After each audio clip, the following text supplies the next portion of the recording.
Hello and welcome to Two Paeds in a Pod, the paediatric medical education podcast. Remember, you can hear our entire back catalogue of episodes on iTunes, Spotify, Google Podcasts, Amazon Music, and of course, our SoundCloud. So please tell your colleagues and friends and hit that subscribe button. I hope you enjoy today's episode. Episode 81, Priority Setting in Paediatric Emergency Research.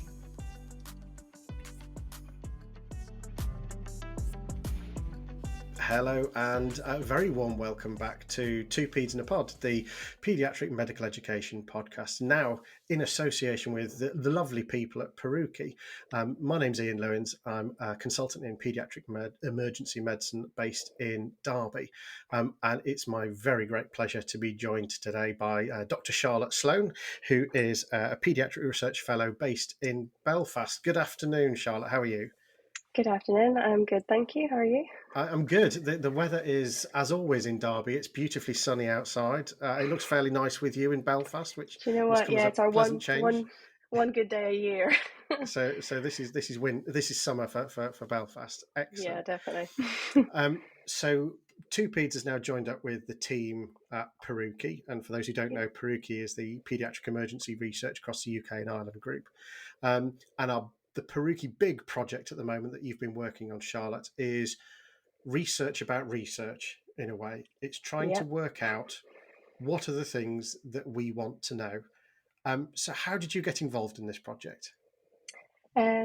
So I got involved through I'm currently doing the research fellowship, as you said, in Belfast. And as part of that, I'm undertaking a master's in experimental medicine at Queen's University. And my project this year is to help lead the prioritization study for PERUKI, and that's come through PERUKI and my supervisor Tom Waterfield, who has obviously been part of the executive committee for PERUKI.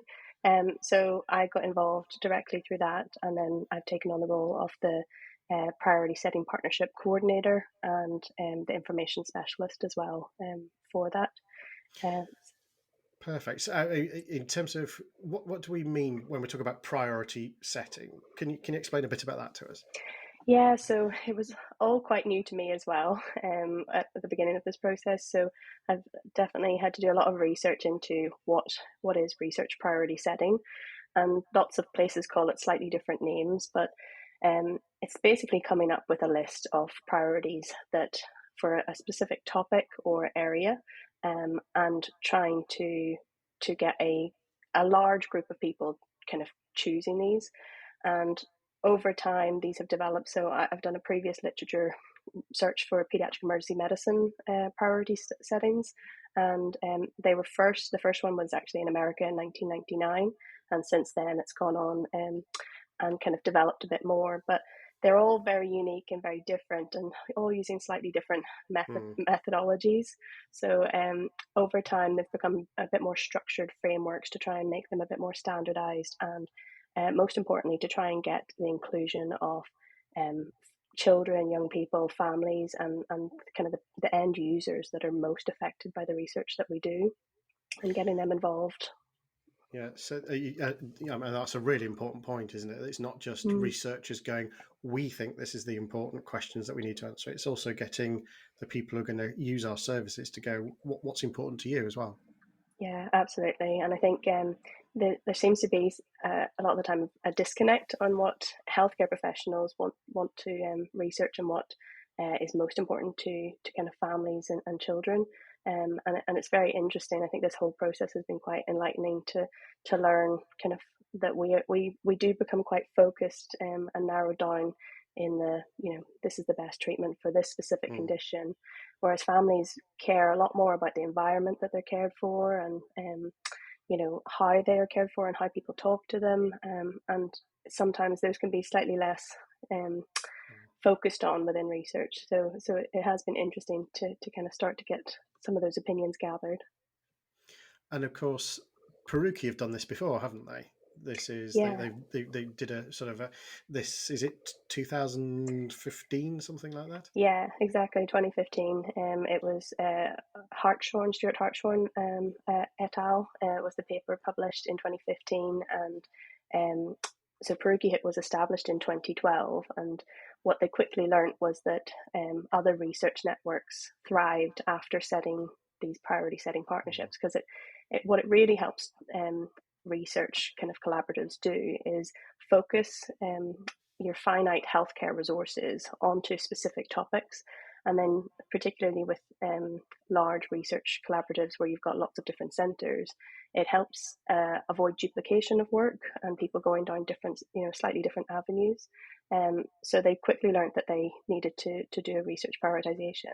And then they did a fantastic study, and they used a modified Delphi survey and had 2 online surveys of the PERUKI membership. And the first one, they were able to collect lots of questions and from healthcare professionals. And then again, they went to a second survey, which allowed kind of ranking of the research priorities depending on what was most important to the PERUKI membership at that time.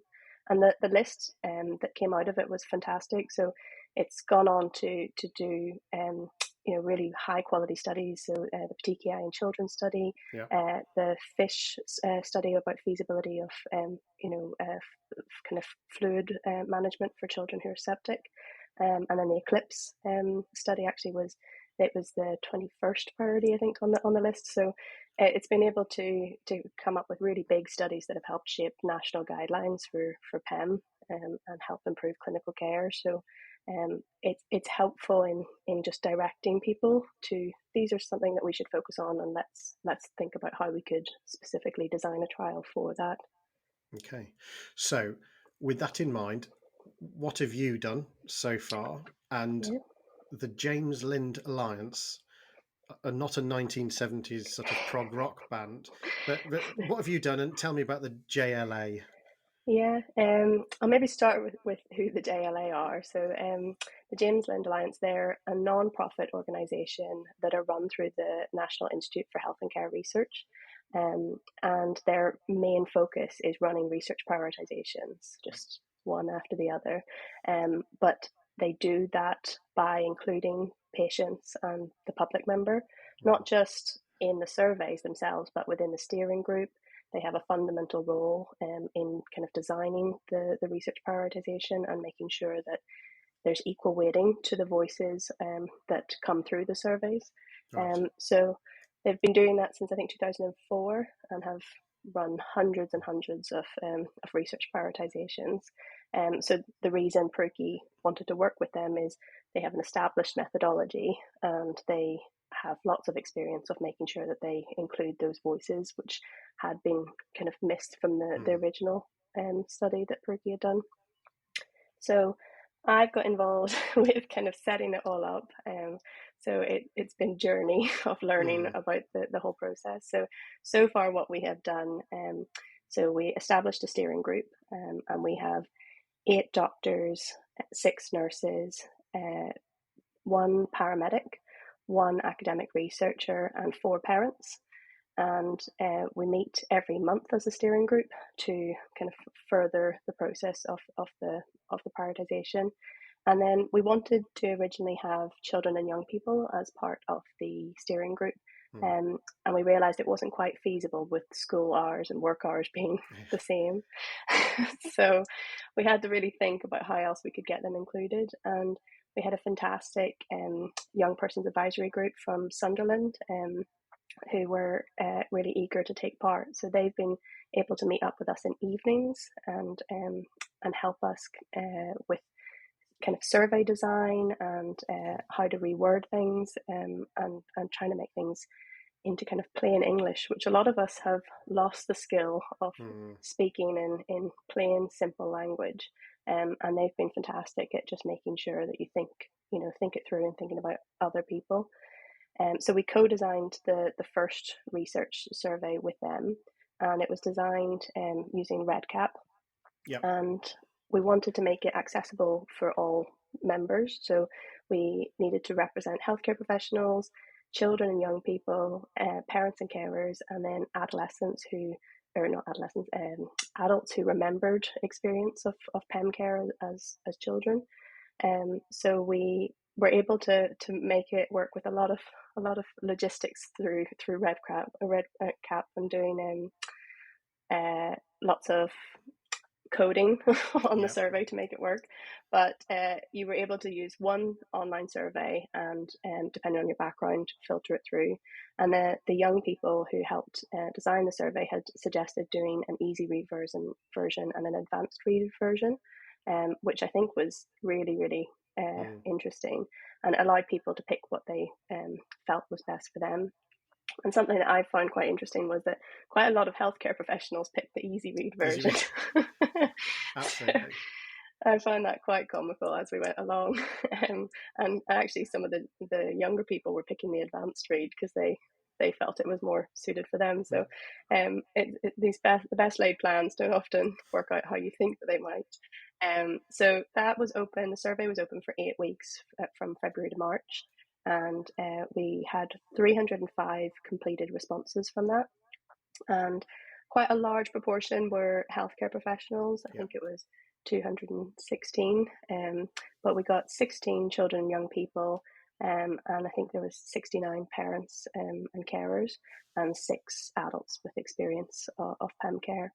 And we'd done a pilot study prior to that coming out, so we'd actually had a lot more children take part in the pilot study. So we had 33 children take part in that. So all of those results, all the questions that were gathered through that survey have now been put together, and we have 654 questions in total. Right. And then Okay. it's quite a lot. Yeah. So from those questions, the next stage was processing them to decide were all of them relevant, were any of them considered out of scope, as we had the steering group had agreed a protocol of what would be classed as in scope. Yep. So all emergency care for children and young people, irrespective of the setting, was deemed included. So we had about 148 questions that were removed because they were out of scope. And then the rest of the questions had to be, quite a lot were along similar themes. So there's quite a lot of questions about asthma care. So we've kind of sat and grouped them all together, depending on their question. And that brought us down to 70 summary questions. And that's the process we're at the moment now, so that each of the 70 questions has to go through evidence review to make sure that they've not already been answered. Yeah. And we've got an evidence review team they're currently working on that, and there's an opportunity there for anybody who's interested at the moment to take part in the evidence reviews, to get in touch with myself, and I can help get you in part of the evidence review team. Yes. I'm glad you're not just doing that on your own. Yeah, so we're looking really for people to come and help with that, to say, actually, the question that's being posed, just let's make sure we haven't already answered it, or somebody else hasn't already answered it. Yeah, absolutely. So the steering group have had to agree a agreed threshold of what evidence they would deem appropriate enough to have answered a question. So we're really looking at systematic reviews and high quality randomized control trials and above. Some of the questions are more qualitative, so don't quite fit into that bracket, but we're currently going through the process of checking each of those, and then any unanswered questions will go forward to the next stage.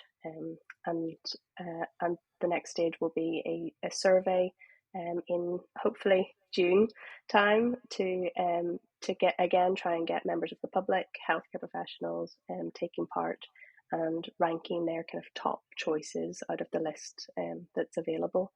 Hopefully we're going to try and merge a few more questions, and it should be about 50 that go to the next survey.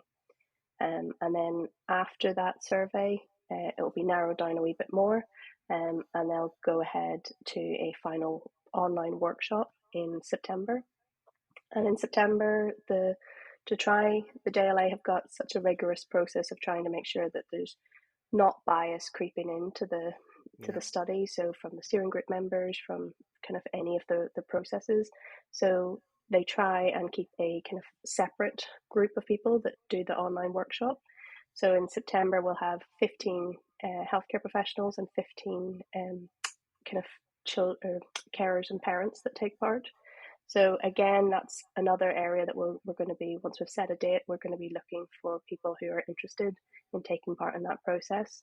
And it will be an all-day online workshop trying to go through and decide which of these priorities should be in the top 10 list. So basically, it's kind of the X factor for PEDS research in ED. Yeah, So exactly. if you Can get you through the get through to first the round, next stage? judges' houses, and then it's the live finals. Exactly. Once you've got your sort of top 10 Hmm. that's agreed, what happens with them next after that stage?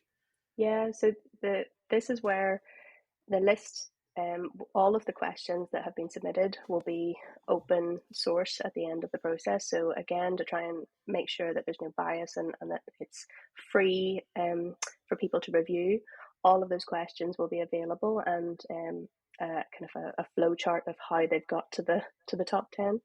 The top 10 then list can be used by anyone. So PERUKI plan to use it, but any research organisation who's interested in doing the research can do it. And it will be a matter of taking those studies and trying to design a high quality, taking those questions and designing a high quality study to answer them. And some of the questions within this kind of methodology become quite broad, and because you're asking members of the public to take part, Yeah. a lot of them are in very plain English. So there may be a bit of a process at the end of taking those top 10 and making them into the more rigid medical questions in a nice PICO format. But they then can be used by researchers to go to funders and get grant funding to help those studies progress. And I guess for those people, it's a very powerful tool to be able to say, actually, look, this is what's important to our users and the people who'll put that knowledge that we get from this into action, basically. Yeah, absolutely.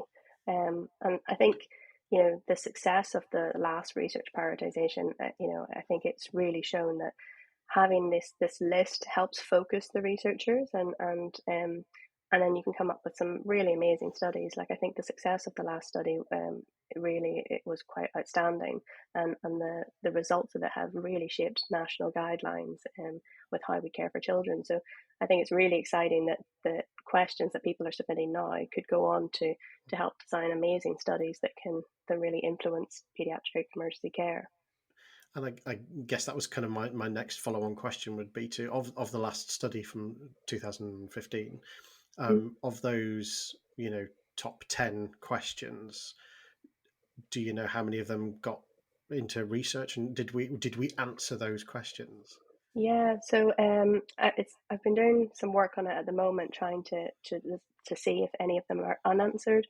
At the moment, I think that there might be three that are unanswered. That I'm actually going to try and see if we can include them within this study to make sure that they're not missed. Um, but I think the other seven of the top 10 have been at least partially or completely answered. And it's really interesting going through and picking out the question and trying to track it and Mm. see what has been done.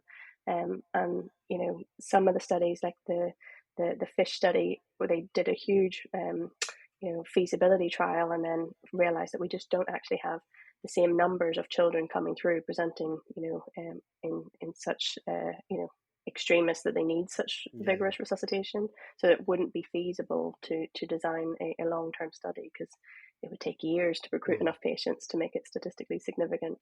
It's quite interesting. So in those way, and that question again, I've seen a lot of similar questions that came up in the first study come through again in this one. So it's interesting to see that some of those questions, although that's been answered that it's not feasible within a research Mm. design, it's still an important question, and it's interesting to see that it's still something that people are asking today.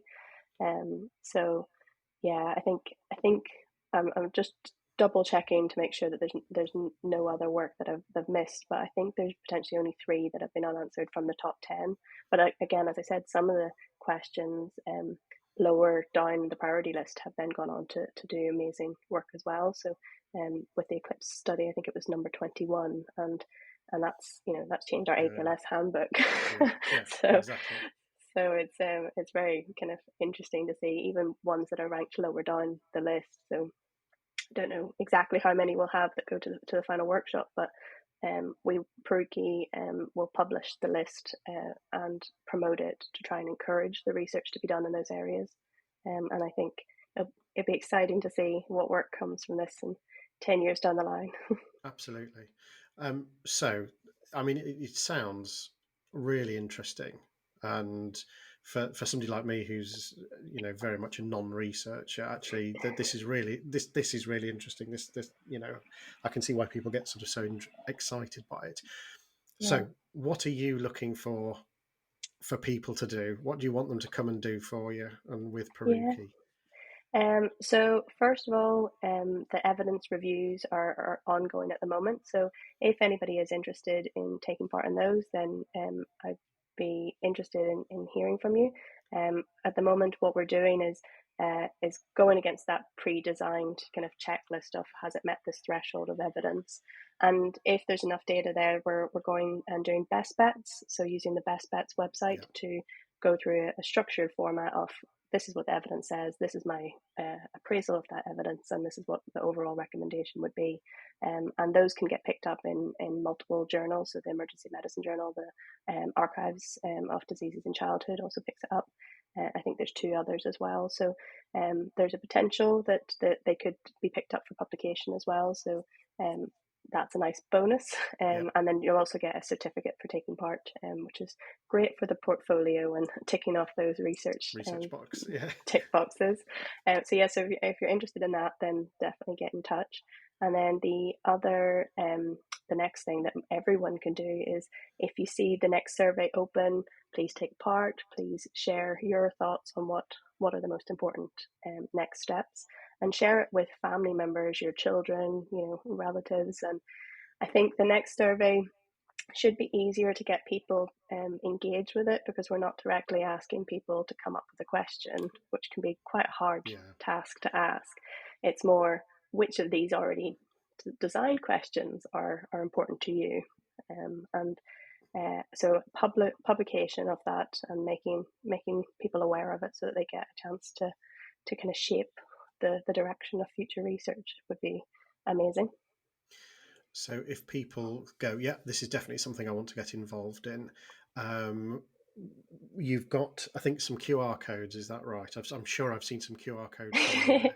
Yeah, I've made QR codes for everything I've done so far. So yes, I've got QR codes for the survey links. At the moment, it probably would be best just to contact me on my Queen's email address, which is C Sloane SLOANE 04 at qub.ac.uk. And then I can help direct you with the evidence reviews and the next steps. Perfect. And what we'll do is we'll put the addresses and the information linked to it in the show notes and on our Substack and various social media channels, so that hopefully you'll get inundated with people who need to tick that research box and want a certificate to sort of get that out. That's fantastic. So I guess the next step is, once all that's done, can you come back and tell us what the top 10 questions are going to be? Yeah, absolutely. I would love to do that. I'm excited to hear what they are myself. Excellent. And we're sort of thinking maybe later in 2024 we might have those answers. Yeah, so the workshop's due to take place in September. So again, if anybody's interested, we should be advertising it formally closer to the time. But if you're interested now, then we can make a note of it as well. But after that, it should be quite a swift process to release them to the public, and then we plan to publish it in a paper as well, just again to try and get the message out there. Excellent. So we'll hopefully have you back on the show later in the year, and we can go Yeah. through the top 10 of what people think is really relevant. Thank you so much, Charlotte. That's really cleared in my mind what it is, and it really does sound interesting. So Yeah. thank you and good luck. Thank you so much.